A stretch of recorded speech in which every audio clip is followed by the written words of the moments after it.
Hello प्यारे बच्चों, कैसे हैं आप लोग। सबसे पहले पॉलिटेक्निक में सिलेक्टेड सभी विद्यार्थियों को हार्दिक बधाई। आप सभी लोगों ने इस परीक्षा के लिए कड़ी मेहनत की थी और सफलता प्राप्त करी है आप लोगों ने अपने उस मेहनत के बदौलत। बहुत मेहनत किया था आपने, अपने आप को झोंक दिया था उस चीज के लिए और परिणाम भी काफी सुखद रहा है।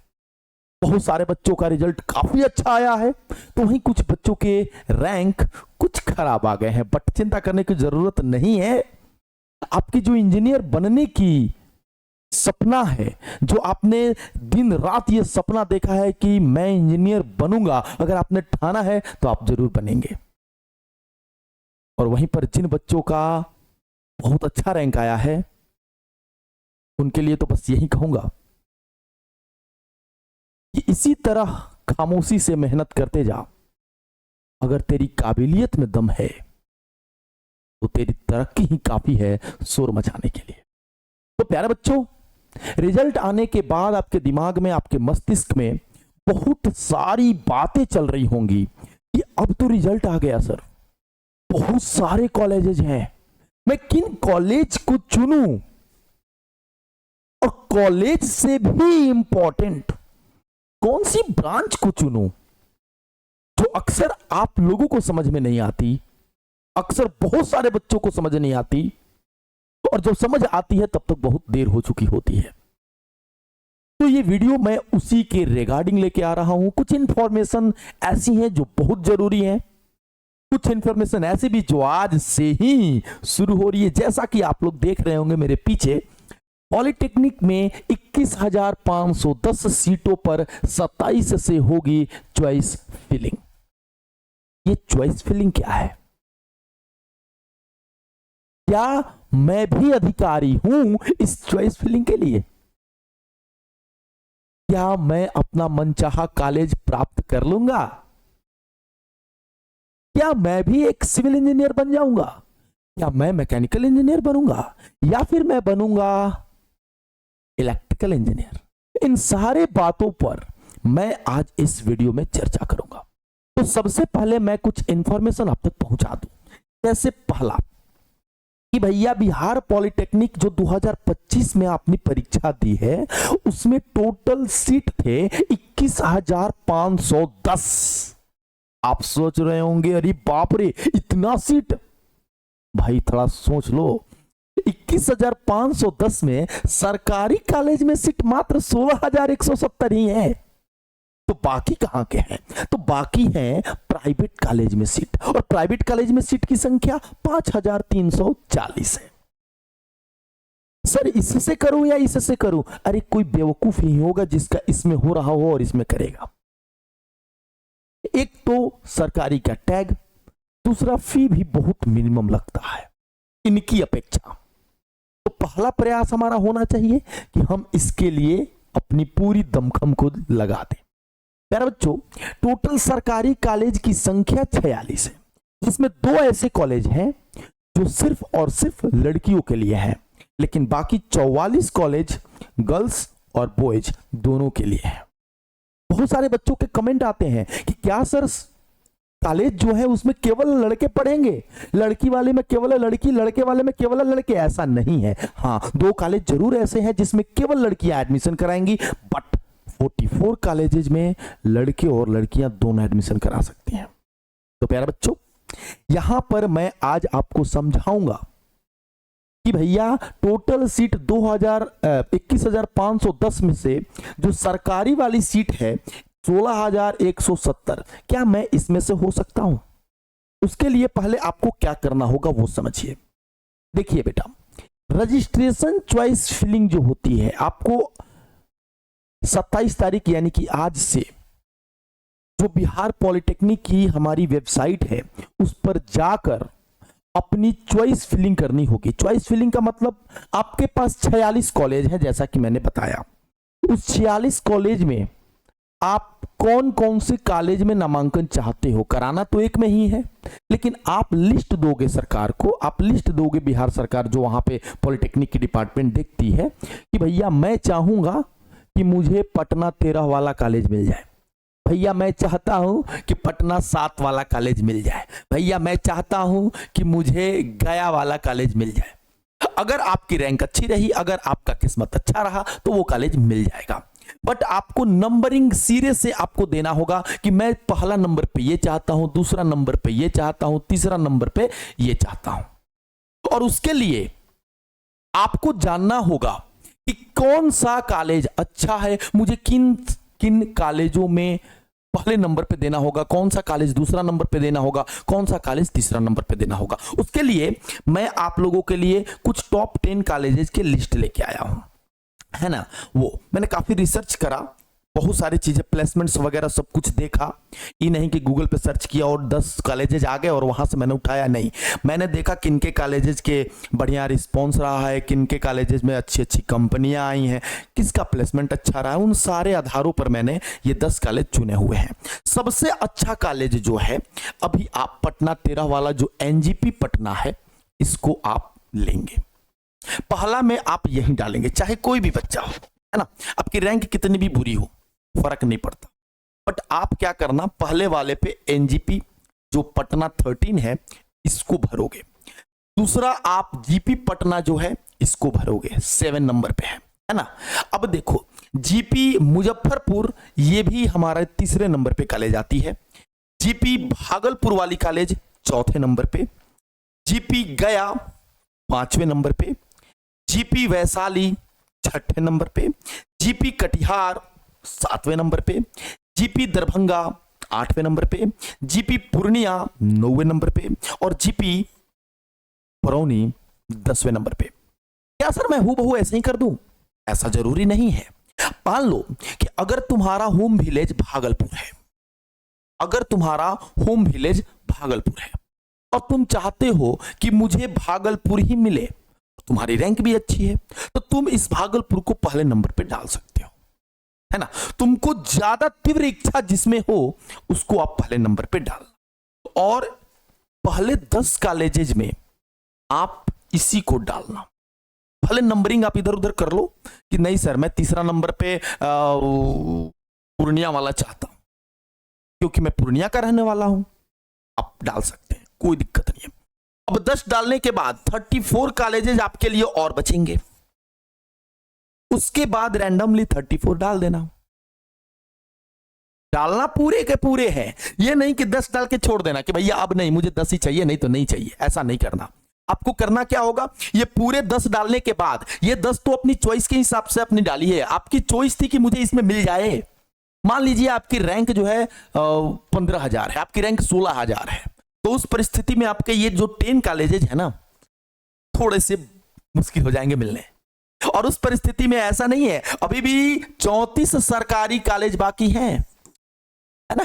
वैसे भी 34 सरकारी कॉलेज बाकी हैं। मैंने बोला ये बढ़िया वाले कॉलेज हैं, इसका मतलब ये नहीं कि ये खराब वाले कॉलेज हैं, ये भी बढ़िया है। बट आप जानते हैं ना कि हर चीज में एक बेस्ट होता है, एक बेटर होता है, एक गुड होता है। बट गुड इज जो गुड होता है ना वो बुरा नहीं होता, वो भी अच्छा होता है। अगर आपकी रैंक थोड़ी पीछे चली गई है तो चिंता करने की जरूरत नहीं है, आपको 34 सरकारी कॉलेजेज और भी बचे हैं, आपको इसमें से पक्का मिलने वाले हैं, है ना दोस्त। तो चॉइस फिलिंग में जो आज से होने वाली है उसमें आप क्या करने वाले हैं, इन 10 को शुरुआत में रखेंगे और उसके बाद जो 34 सरकारी कॉलेज है उसके बाद रैंडमली आप जैसे डालना चाहे अपनी इच्छा के अनुसार डाल दीजिए।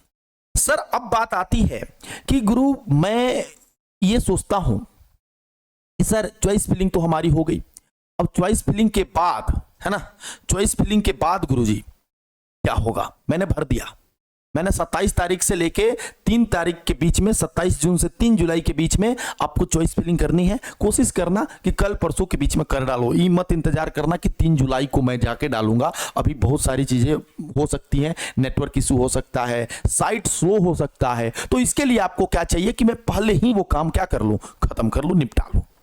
अब 3 तारीख को जैसे ही आप भर के निश्चिंत होकर घर पे बैठ जाएंगे, 8 तारीख को आपके मोबाइल पे एक मैसेज आएगा या फिर वेबसाइट पे लिस्ट डाउन अपलोड करी जाएगी। ठीक है प्यारे बच्चों, अब जैसे ही 8 तारीख को एक लिस्ट जारी होगी वेबसाइट पे, उसमें क्या होगा, आवंटन पत्र, सीट अलॉटमेंट कि भैया जी आपको इस कॉलेज में दाखिला मिलने हेतु आवंटित किया जाता है। अब आप अपना सारा डॉक्यूमेंट्स लेके आइए और यहां पर काउंसलिंग करा लीजिए। डॉक्यूमेंट्स कौन कौन से होंगे इसके लिए मैं अलग से वीडियो लाऊंगा, इस वीडियो में मैं नहीं बताऊंगा। प्रॉपर वे में सारी डॉक्यूमेंट को कैसे तैयार करना है, कौन कितने कितने फाइल्स बनाने हैं, मैं सारे बताऊंगा, ठीक है। उसके लिए आपको निश्चिंत रहना है। तो भैया आप दिमाग में बिठा लो कि राउंड 1 में सीट अलॉटमेंट हो गया। 8 जुलाई से 13 जुलाई तक आवंटन पत्र आप डाउनलोड कर सकते हैं। समझ गए मेरी बात को? मतलब कि आपका नाम आ गया कि भैया आपको पटना 13 वाली कॉलेज अलॉट कर दी गई है, तो आपको वो आवंटन पत्र को डाउनलोड कर लेना है और अपने पास उसका हार्ड कॉपी रख लेना है, क्योंकि उसकी आवश्यकता काउंसलिंग वाले दिन पड़ेगी। अब देखिए, राउंड 1 में जो सिलेक्टेड स्टूडेंट हैं, बहुत सारे बच्चों को 8 जुलाई को आवंटन पत्र नहीं भी मिलेगा, तो उसके लिए दुखी मत होइएगा, बिल्कुल दुखी नहीं होना है। आपका भी आवंटन पत्र मिलेगा, बट हो सकता है कि आपका 8 जुलाई को ना आए।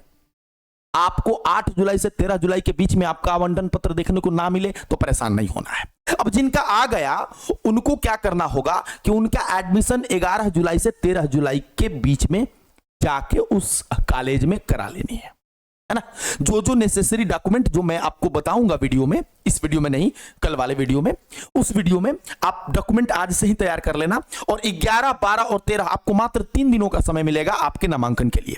तो भैया 8 तारीख को ही अपना डाउनलोड कर लेना, ताकि तुमको हो सकता है कि तुम दूर हो, कॉलेज दूर मिल गया हो, तो पहले से मुझे तैयारी करनी होगी जाने के लिए, है ना। तो उसके लिए आपको क्या ये नहीं कि 13 तारीख तक डाउनलोड करना है तो 13 को डाउनलोड करना, और फिर तुमको पता चला कि तुम हो पूर्णिया के और तुमको मिल गया है भोजपुर और तुमको आना है, तुम आ ही नहीं पाए, फिर हो जाएगी परेशानी। ऐसा नहीं होना है। 8 तारीख को आया तो 8-9 तक हम उसको डाउनलोड करके अपने पास रख लेंगे, अपना दिमाग, अपने घर वालों को, अपना सारा सज्जो सामान प्रिपेयर कर लेंगे कि भैया अब तो हमें उड़ना है, अब तो हमें चलना, अब तो हम इंजीनियर बन गए, है ना। अब इधर आओ सर जी, ये तो राउंड 1 वाली खेल हो गई। जो बच्चे उदास थे जिनका राउंड 1 में नहीं हो पाया, अब आएगी राउंड 2 की बारी। तो राउंड 2 में सीट अलॉटमेंट 18 जुलाई को किया जाएगा। 13 तक एडमिशन खत्म राउंड 1 वाले का। अब 18 जुलाई को सीट राउंड 2 वाले का फिर से लिस्ट निकलेगा, अलॉटमेंट सीट होगा। अब 18 जुलाई से 23 जुलाई तक आवंटन पत्र वो भी डाउनलोड कर लेंगे। 23 तारीख तक आप लोग आवंटन पत्र डाउनलोड कर लीजिए। अब फिर देखिए राउंड 2 में अगर आपका आ गया तो भैया अब उसमें आपको एडमिशन 21, 22 और 23 3 दिनों में फिर से करा लेनी है। अब कुछ बच्चे बोलेंगे गुरुजी हमारा तो दूसरा राउंड में भी नहीं आया। तो दूसरा राउंड के बाद ये तीसरा राउंड स्पोर्ट्स राउंड जो होता है उसमें उन बच्चों का होगा जो सीट खाली रह गया। चाहे क्या होता है कि राउंड 1 में बहुत सारे बच्चों का निकला, अब राउंड 1 में बहुत सारे 100 बच्चों का निकला, 100 बच्चों में 80 बच्चों ने एडमिशन लिया, 20 बच्चे नहीं लिए, तो वो 20 बच्चे की जगह पे राउंड 2 में आएंगे। राउंड 2 में भी ऐसे कुछ बच्चे होंगे जो एडमिशन नहीं करा पाएंगे, वो सीट खाली रहेगा जो कि स्पोर्ट्स कोटा में, स्पोर्ट्स राउंड में आपके पास पहुंचेगी और आप फिर अपना नामांकन करा सकते हैं। ओके, ये क्लियर कंफ्यूजन।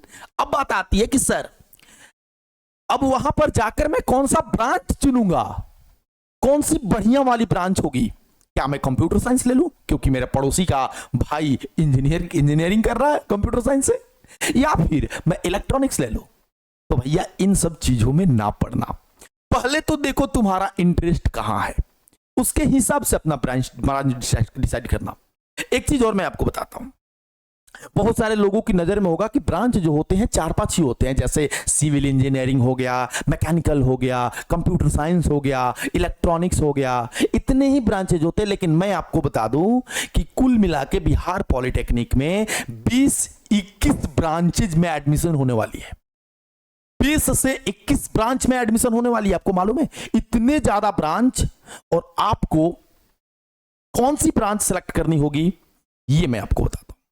तो सबसे पहले मैं आपको बताता हूं कि कौन कौन से ब्रांच होते हैं। यहां पर देखिए civil engineering, mechanical engineering, electrical engineering और इलेक्ट्रॉनिक्स। देखो इलेक्ट्रिकल इंजीनियरिंग और इलेक्ट्रॉनिक्स दोनों अलग अलग है।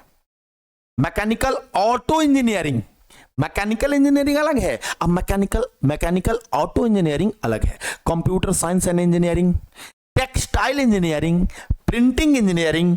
प्यारे बच्चों leather technology, agriculture engineering, automobile, chemical, fire and safety, mining, artificial AI. बहुत इंपॉर्टेंट है, बहुत इंपॉर्टेंट है। बहुत सारे लोग इसके बारे में आजकल इंटरेस्टेड रहते हैं और आगे भविष्य में, है ना, आगे भविष्य में बहुत सारी जॉब इसमें निकलेंगी।